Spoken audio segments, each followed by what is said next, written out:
Well, thanks for joining us again, everybody. This episode, we are continuing our pre-Flashback Weekend 2017 series. And we're talking about the next installment in the Freddy Krueger world. And that is A Nightmare on Elm Street Part 5, The Dream Child, which probably should have got aborted. It was horrible. Yeah, I'm right with you on this one. We're starting out bad, aren't we? But it just, this was like the absolute height of Freddy Krueger. Nightmare on Elm Street 4 was the ultimate. That was the biggest box office he had up until later on with Freddy vs. Jason. So the follow-up, Dream Child, which kind of follows the, everything that kind of was set in place with the Dream Warriors, that whole kind of storyline. And, I never saw it back in the day. It was one of those movies that just kind of eluded me. Like, by the time it was out, and it just sort of kind of never got to it, and then eventually lost interest in Freddy Krueger. And, I didn't really even care when the next one came out, Freddy's Dead, Final Nightmare. I just was pretty much Freddy'd out by that point. So I wanted to see it when it came out in the theaters. I wasn't allowed to back then, and then I never got to it until way, way later. But I was pretty disappointed, There's a lot about this movie I was not too fond of, and I think we did the Part 4 episode, and there's a lot of stuff in that one that as a kid I really enjoyed, and I'm wondering if had I seen Part 5 when I was like in junior high or elementary school, if I would have appreciated it more. And maybe that, because like watching Part 4 again, it's not like oh wow, I want to watch that again. So it kind of so I'm wondering if Part 5 is the same way. Well, when Part 5 first was coming out, I vividly remember a couple of things with it. And the first one being that back in the late 80s, and this happened even before that, a lot of these movies, and it still happens to this day, but a lot of these movies were, when they were first coming out or even shortly before they came out, they were released in like a novel form. And they actually did this with a lot of the horror movies, because I think a lot of the Friday the 13th movies did this. I don't know if Halloween ever really did that or not, but I know a lot of the Nightmare on Elm Street movies did it as well. And they have a Halloween 2, and I believe a Halloween 4 novel. Okay. And they stopped. So I got this book when it first came out, and because I was kind of in the same boat with you, I was 13 years old. My parents weren't going to take me to the movie, so I lived out in the country, so I couldn't sneak to the movie theater, and I couldn't get in by myself. So I mean, there wasn't no way for me to go see it at the movie theater. And I read the book, and this, at that time I was like, oh, it's a cool story. And then, again, being 13 years old, and we've talked about this before, that, we would delve into Fangoria and all this other stuff. And I got a copy of, I think it was Fangoria that I got a copy of, and they were doing this big cover story on Friday the 13th, or Nightmare on Elm Street Part 5. And I was like, oh, cool. And then it was talking about how all of this stuff was cut out of the movie because it was going to get an X rating if they didn't cut it out. And so they were talking about all these scenes that I remember reading in the book, and I was like, oh, cool. So they're talking about that scene, or they're talking about this scene. One of the most memorable ones in the book is the scene where the guy is driving the motorcycle, the crotch rocket, and Freddy turns into the crotch rocket, and then the crotch rocket kind of morphs into the guy's body. And it's a pretty graphic scene in the book. And they were talking about in the Fangoria article how that scene was pretty much cut out of the movie to appease the ratings board.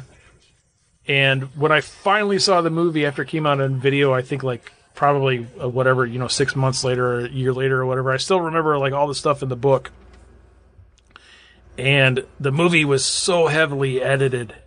And it reminded me, later on, because it was at relatively the same time frame that Friday the 13th Part 7 came out. And, Friday the 13th Part 7 is notoriously known for being heavily, heavily edited. Mm-hmm.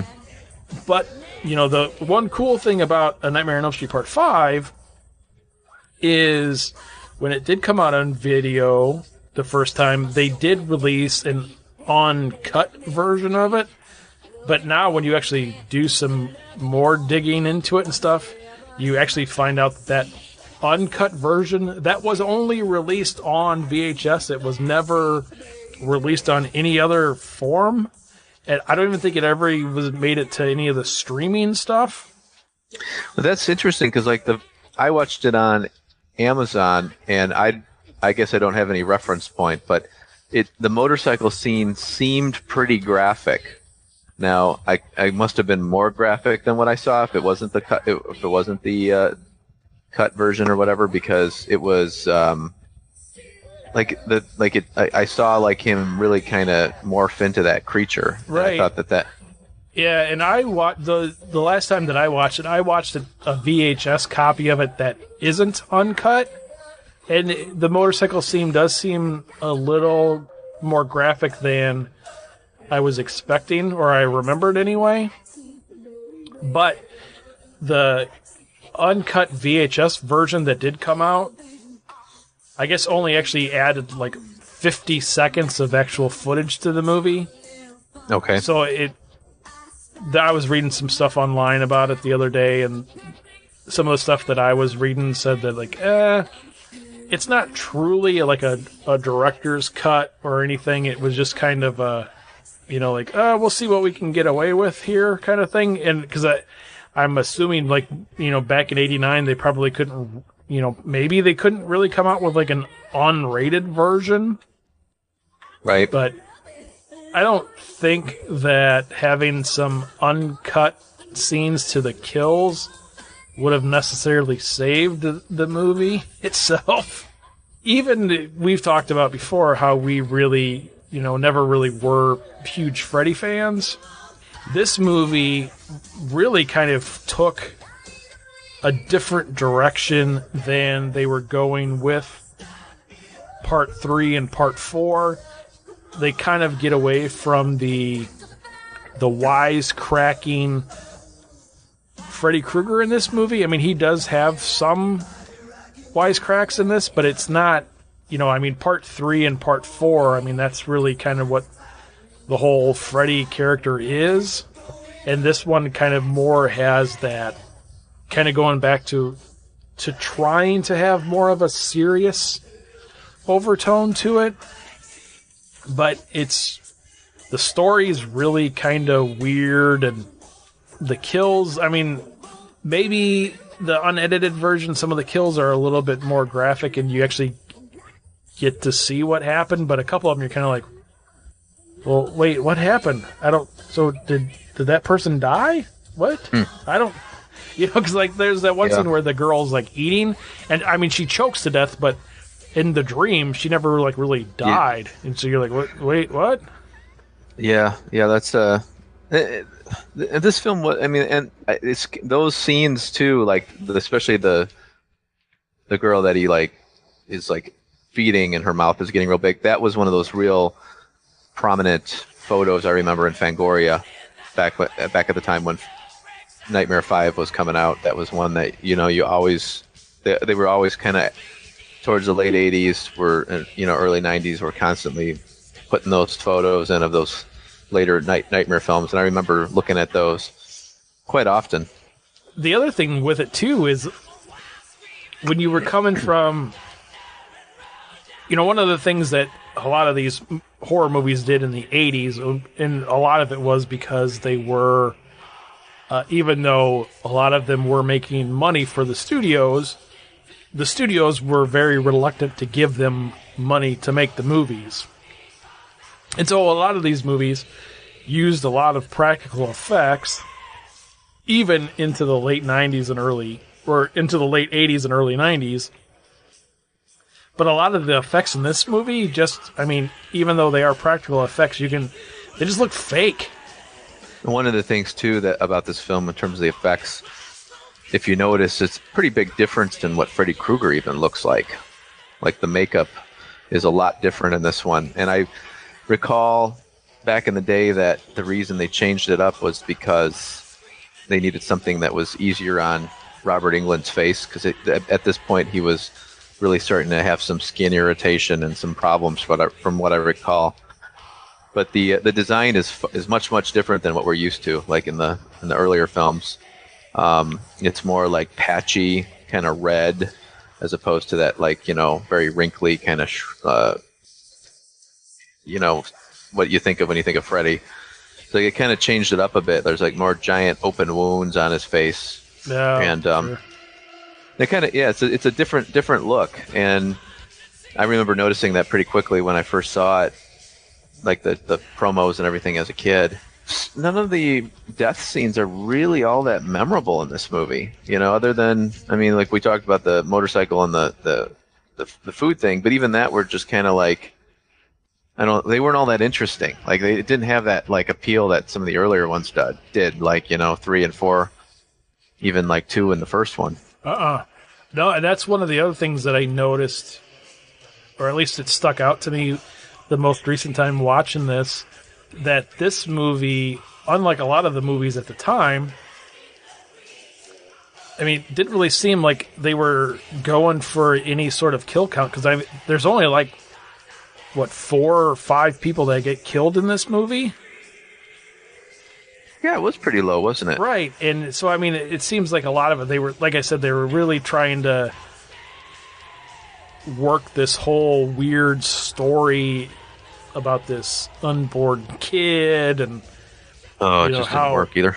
How Freddy came to be, and all this really weird stuff, and the whole thing was just weird. So, the premise of the story basically is you have some of the characters left over from Part 4, which is actually kind of interesting that the final girl that was in Part 4 survived into Part 5, but unlike almost every other horror movie at the time, they kill off all the remaining characters from the previous movie, but she ends up being the final girl in this one too, which was okay. Yeah. But the premise of the story is, so they beat Freddy in Part 4. Well, she is pregnant. Whatever, they're seniors in high school, but she's she was still a senior in high school, right? I think so. But she was graduating. Yeah, just graduated. Yep, and she got she was pregnant. So Freddy has gotten into her unborn child's dreams, and then that is affecting her. So if you're still with us on that, that's how Freddy came back, was he got into this fetus's brain, and then it got into everybody else's brains from there. That's into their dreams. That's how it happened in the movie. The representation of her baby is that like 8-year-old kid. Yeah, which is named in the dream. So the kid has whatever, Jacob or whatever his name is. Yeah. Right. And then, so, all this weird stuff happens in the dreams. And then, of course, they beat Freddy at the end of the movie. And then it flash forwards to whatever it is, 9 months later or whatever, and she has the baby. And she names the baby what the baby's name was in the dream. Like, yeah, it was just so hokey. And then you had this weird thing with Amanda Kruger was in the dream with them too, and they kind of did that whole weird, where they tried to, explain how Freddy came to be, and so evidently Freddy himself was one of the guys that raped Amanda Kruger.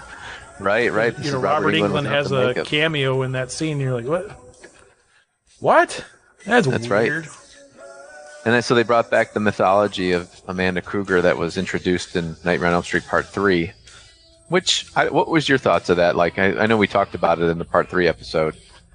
But did you kind of like that add to the I so the one character. thing that I will say for the Nightmare on Elm Street series that a lot of the other series don't do as well of, and that is, they always seem to stick with the kind of the same mythology that they do lay out in some of the earlier movies, like you were saying. So they had this, they kind of told the story of Amanda Kruger in part 3, and then they kind of showed it in part 5, to whereas, the Halloween series or the Friday the 13th movies and stuff, they always seem to change the origin a little bit as they go through. So I thought that part of it was okay.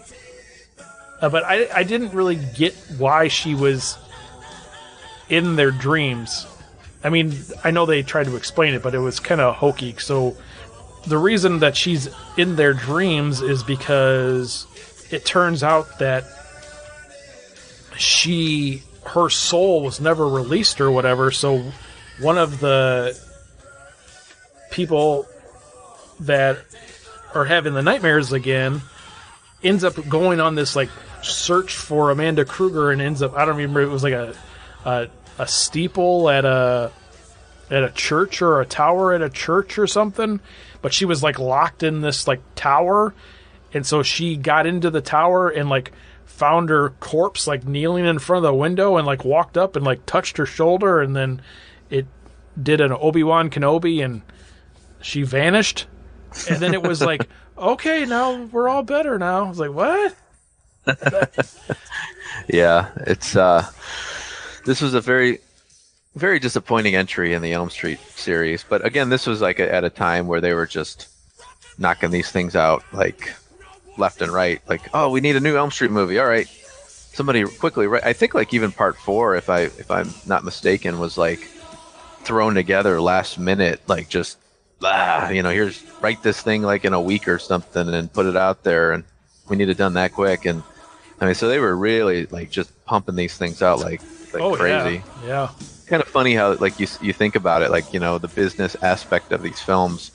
Elm Street had become such a cash cow at this point. Freddy Krueger is such a an icon of pop culture, and so they needed to keep making them while it was hot before people stopped paying buying tickets to see it. Throughout the 80s, they all were kind of doing that. Oh yeah. A Nightmare on Elm Street series and the Friday the 13th series, if you go back and look at them, Friday the 13th Part 1 came out in 1981. Part 7 came out in 1988. So, they were cranking them out every year. But the same thing with the Nightmare on Elm Street.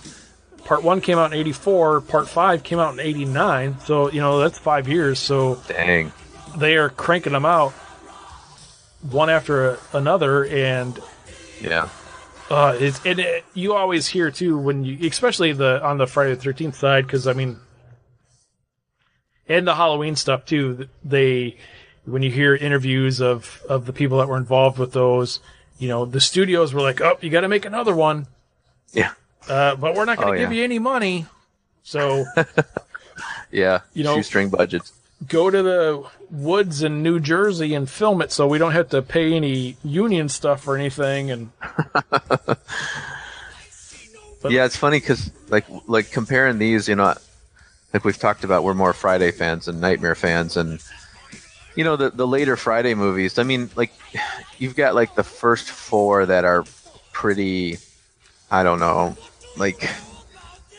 there's a certain level to them where it's the beginning of the franchise and ending it at 4. It just, those are sort of the beginning of it, and they're pretty well done for what they are. I mean, but then you got 5 that comes out and it's a little hokier. And 6 actually is a huge fan favorite, but it seemed like for some reason the Jason movies, as hokey and cheesy as they are in 2017, kind of hold out better for what they are. You know what I mean? Even 7, a lot of people kind of complain about 7, but I'll watch Friday 7 anytime over some of these later Nightmare entries. And the only original Paramount Friday film that I don't really care for, and I don't watch multiple times is Jason Takes Manhattan. And that one really seemed like pumped out quick and let's throw it together and all of this. But these nightmare films, like especially this fifth one, was just like does not hold up. Or at least it's not really enjoyable. It's not like something I'd like, oh, I'm going to watch Nightmare 5 again. It just kind of felt like a very dated sequel.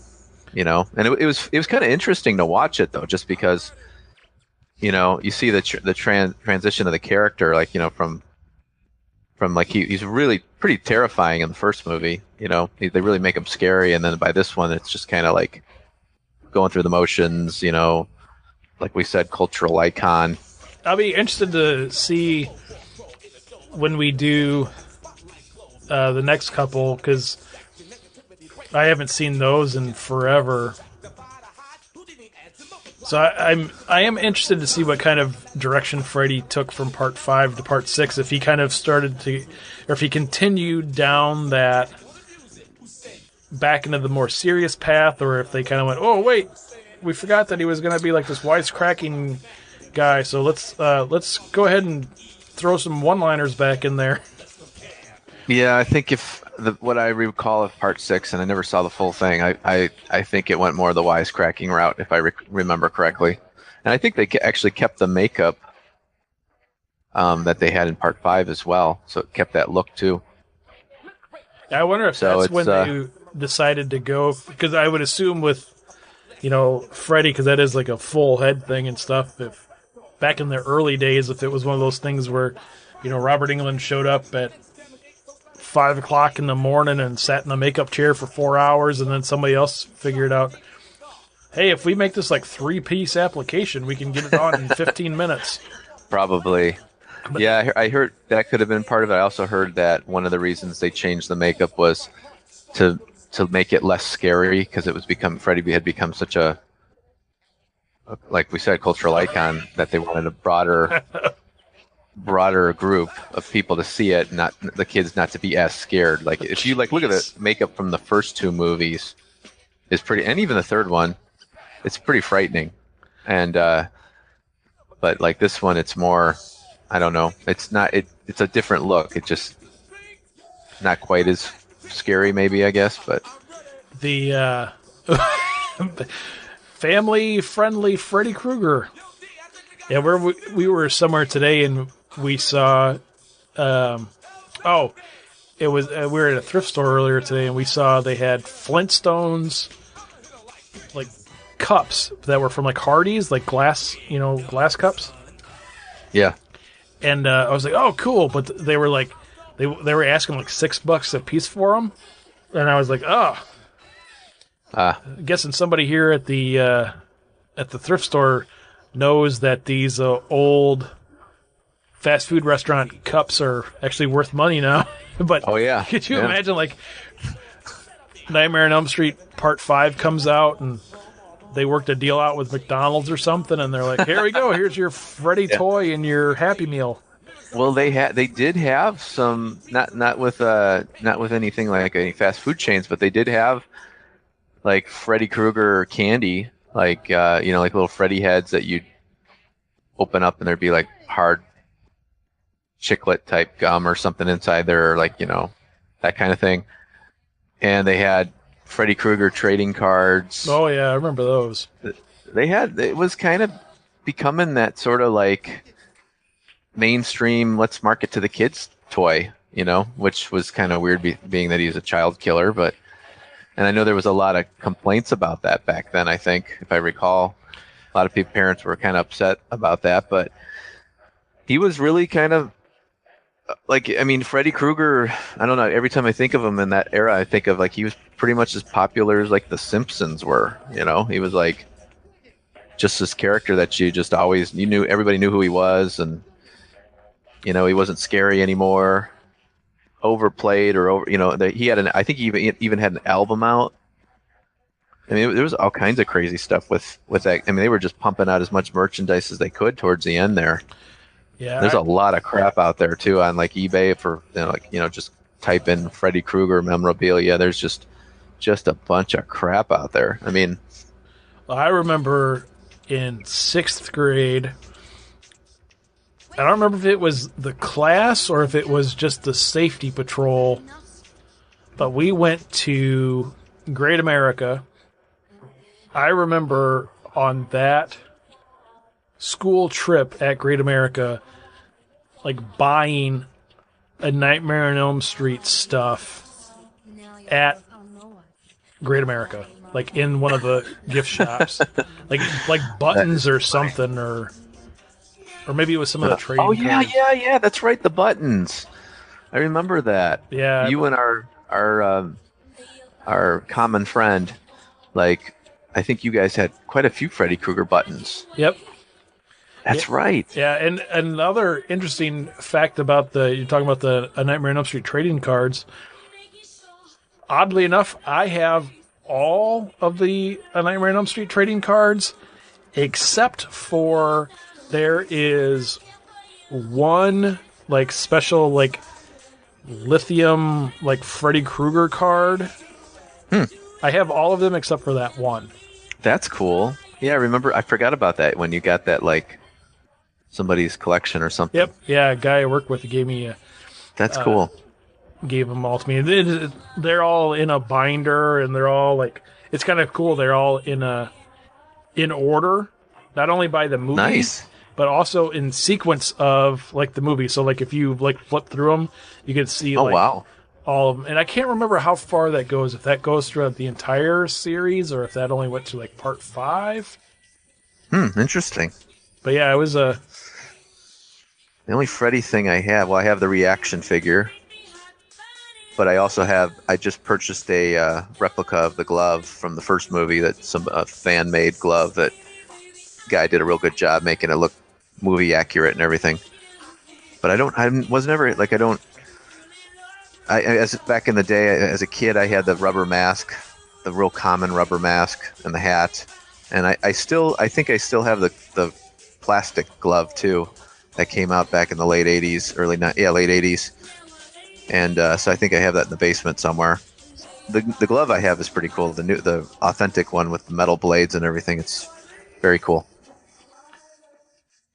Which I didn't realize that the glove actually changed from movie to movie. I think the first movie and the second movie used the same glove, but after that they designed a different glove with little differences. You can tell when you look at it. And then like the Freddy versus Jason glove the blades were super long, and then obviously the remake glove was a whole different design. But it was kind of cool to kind of look into the gloves and see like how they changed over each movie. Yeah, there's a couple of guys out there, like we've talked about this, with you being a mask collector and stuff, where you have these guys that do, create their own masks and stuff, and then all these different places that sell, officially licensed masks and all that stuff. There's actually guys out there that make these gloves. Yeah, lots of them. Yeah, and there's one guy that I follow, I think on Instagram, and he has, I would guess he's got to have 20, 25 different Freddy gloves. Wow. I mean, just a whole bunch of them, and he's got like, just from like part 3, he's got like the like a regular glove, and then he's got the one with like the needles on it. All right. those different ones, and then there's even like different variations of like some of the gloves. Like there's some that are like dingy, and then some that are cleaned up, and then there's like, here's this one with, this like tan work glove, and here's this one with this like brown work glove, and you're like, damn. Yeah. I guess I never even noticed. Yeah, I didn't notice that the glove changed until I started researching it a little. Because a flashback, I wanted to pick up a glove so that we get some pictures with some of the actors and actresses in the film. I wanted the glove in it, and I started looking around for a glove, and it's like, holy crap! There's so many variations of this. So, did we give this one our thumbs yet? Oh no. Well, I'm gonna have to go down with this one for sure. I was almost gonna say I give this one a middle finger up. How about that? There you go. I'm not angry with it enough to do that. No, I'm not either. I'll give it the old thumbs down. Yeah, I think I'll go I with think that. you could stop at 4 at this point. We'll see what 6 is like, and then we'll reassess that. But right now, I think stop your Freddy watching at 4. You'll be all right.